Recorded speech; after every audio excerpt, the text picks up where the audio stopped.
Hi everyone, welcome to part 2 of chapter 6 on layout strategy. In this session, we will explore several types of layout strategies, including office layout, retail, warehouse, fixed position, process-oriented, work cell, and product-oriented layout. We will discuss their features, advantages, and real-world application. So let's begin by diving into each layout types.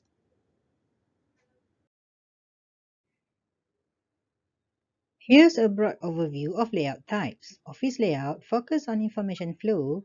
Retail layout aims to boost customer experience and sales, while warehouse balance space and handling efficiency.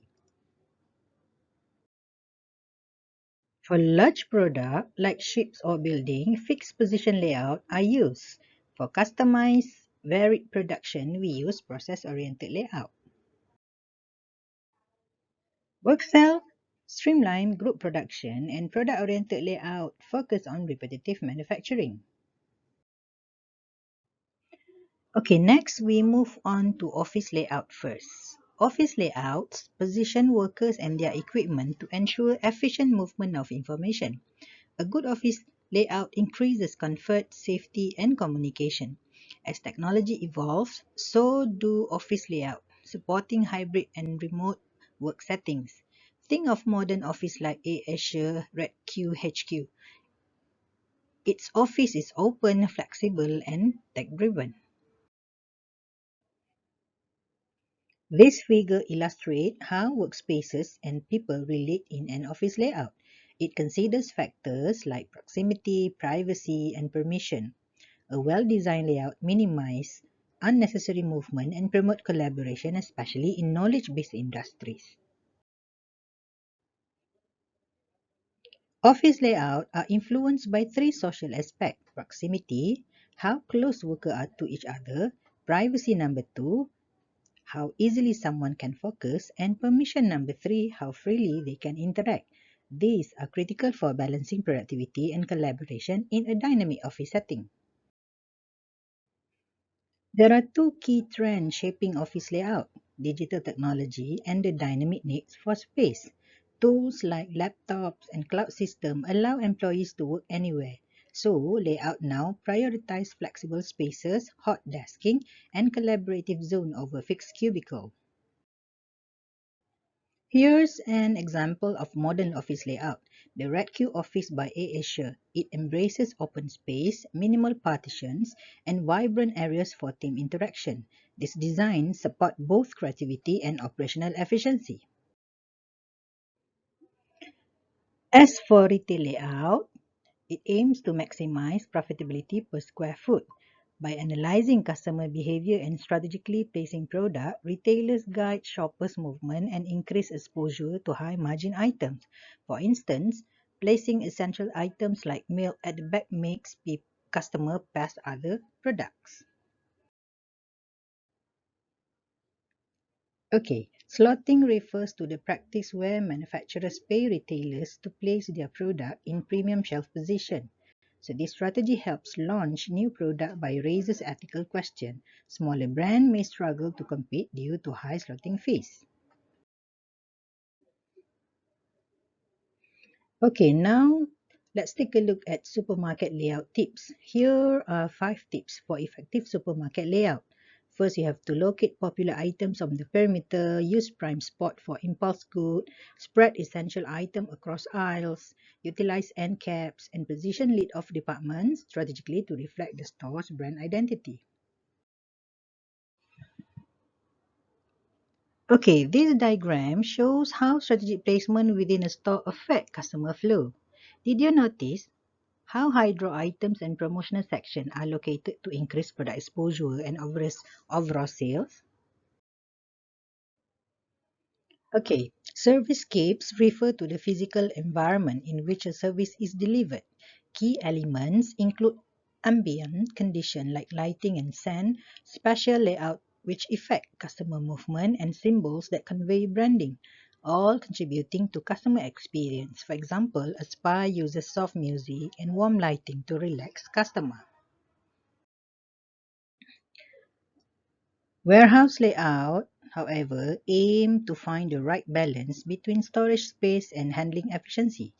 The goal is to maximize the warehouse cube, using the full vertical and horizontal space while reducing travel time and damage. Amazon warehouses are a great example of this strategy.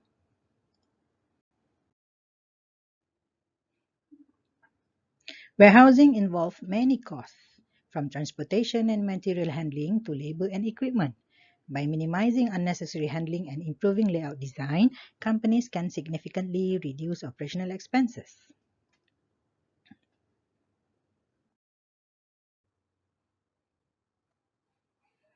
For warehouse efficiency, we can use automated storage and retrieval systems, ASRS, smart dock location, and warehouse density planning, so we can boost productivity. Efficient layout, reduce worker fatigue, and ensure timely order processing, especially critical in e-commerce operation.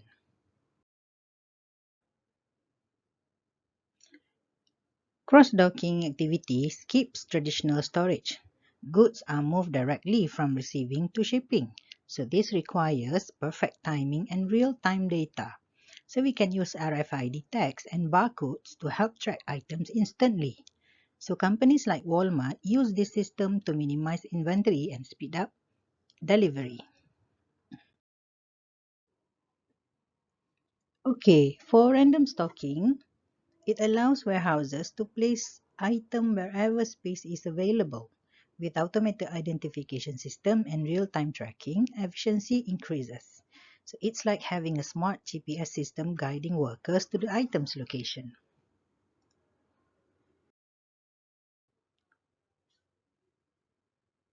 Do you know warehouses today do more than store product? Many offer value-added services like light assembly, repair, software installation, or custom packaging. So this will improve responsiveness and reduces the load on production facilities. Now we move on to fixed position layout. In a fixed position layout, the product stays in one location while workers and equipment move around it. This is common for large-scale projects like aircraft or construction. But the challenges include tight spaces and variable resources needed. One way to handle fixed position constraint is by completing part of the project off-site in a control facility and then assembling them at the site. So this will improve quality, safety, and also speed. You can think of prefab houses or modular classroom as a good example of this strategy. As for process-oriented layout, this layout is ideal for low-volume, high-variety production. Machines are grouped by process types, offering flexibility but posing challenges in scheduling and handling. For example, a hospital or machine shop uses this layout to handle unique cases or orders.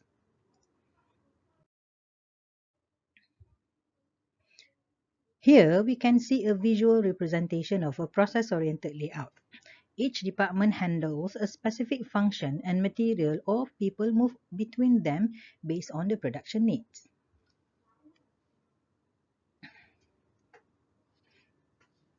Look at the flow.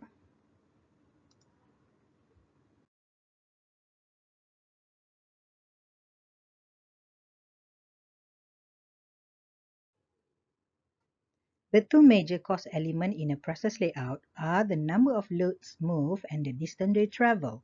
Reducing both helps cut down on material handling and labor costs.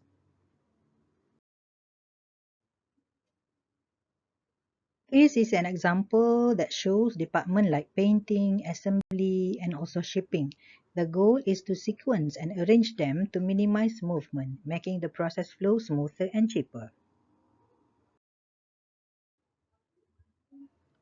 Okay, next we move on to work cell layout. Work cell reorganize machine and people into group focused on similar product. They are popular in lean manufacturing because they streamline processes, reduce waiting time, and increase collaboration.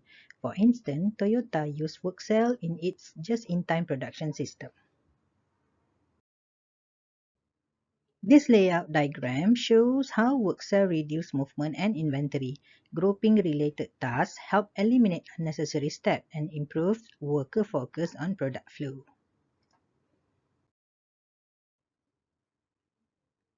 For work cell to be successful, we need clearly defined product families, flexible and trained employees, self-contained resources, and built-in quality check like Pokayuk system.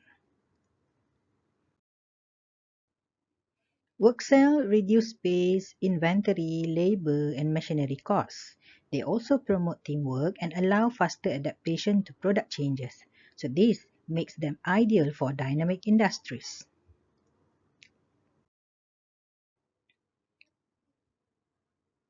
Okay, this figure shows how changing from isolated workspaces to a shared U-shaped work cell improve flow and collaboration. Cross-trained workers can help each other, increasing flexibility and output.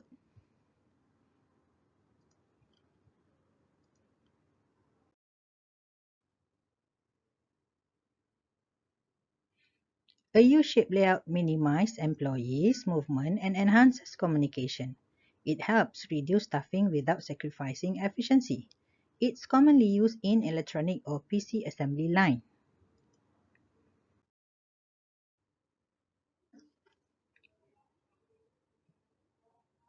Okay, next we have product-oriented layout. Product-oriented layout are for high-volume standardized product. Machines are placed in line with the product flow, so they are cost-effective and efficient, ideal for companies like Honda or Samsung. There are two types of a product-oriented layout. First is fabrication line and the other one is assembly line. The fabrication line builds components such as automobile tires or metal part for refrigerator on a series of machines, while an assembly line puts the fabricated parts together at a series of workstations.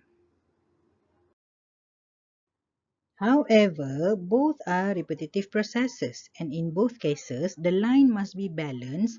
That is, the time spent to perform work on one machine must equal or balance the time spent to perform work on the next machine in the fabrication line.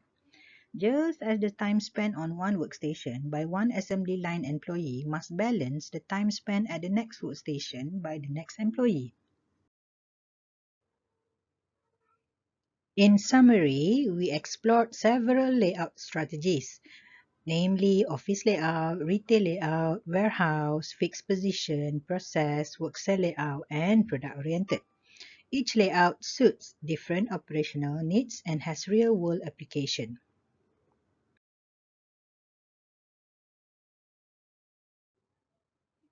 Thank you guys for following along. In the next session, we will explore line balancing in more detail.